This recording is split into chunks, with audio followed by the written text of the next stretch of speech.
had like a really embarrassing story to tell, right? It would be perfect. I should have put more thought into this. I guess you're just gonna have to hear how amazing she is then.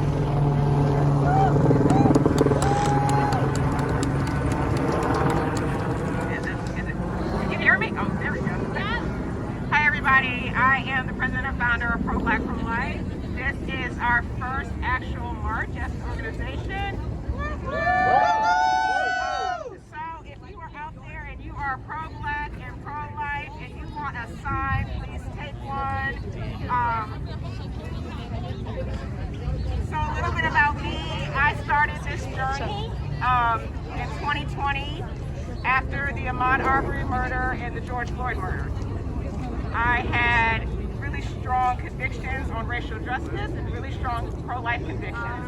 And I just couldn't find a place where I could use them both simultaneously.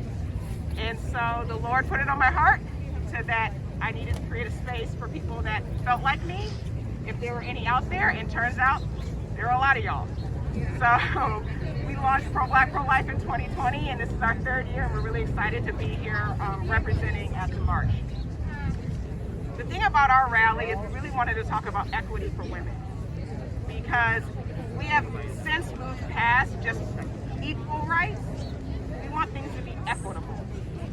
I can have a right and you can have a right, but depending where I am, your right and my right may not be the same. It may be the same on paper, but in real life it may look very different.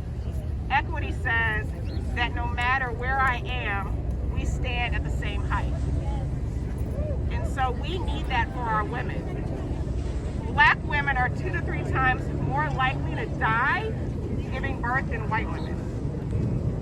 This is an argument that is often used to persuade black women to have an abortion.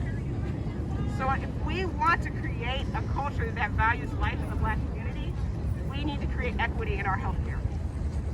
If we want to have a culture that creates equity in the black community, we need to provide economic resources and support for that community so that those women can make choices that they want to make. A recent study just came out that said that single black women in poverty are more likely to choose life for their baby despite their circumstances. Now, even though the statistic wasn't meant to cause shame on black women for being single mothers and in poverty, it actually was used to empower us to say, despite the circumstances, despite the system that was put up against them, they are still choosing life.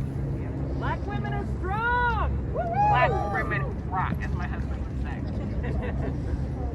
Hold on, I gotta be quiet. So I want to go ahead and invite Destiny up. She's going to give the bios of our next speakers. If you guys have any questions for me, I'll be around. You'll be walking on this very long street in about 45 minutes. Go ahead and stop me, ask your question. We have shirts, we have books, we have signs. We brought it all, you guys. So please feel free, follow me on Instagram, follow me on Facebook. I love encouragement. Anybody here will tell you that if you just send me a laughing emoji, I get super excited. So I just want to thank you all for taking time out to come and support Pro Black Pro Life, and always thanking Destiny for New Wave Feminist support. They've been there from the beginning, and I'm just super grateful for them and their board and everything that they do and how they've just included us in everything. So, Destiny. We love you, Hey, and make sure to follow Pro Black Pro Life on all the things just under the affirmation. Please keep going because we need her voice. It's vitally important. We need this movement focused on racial justice, and especially the infant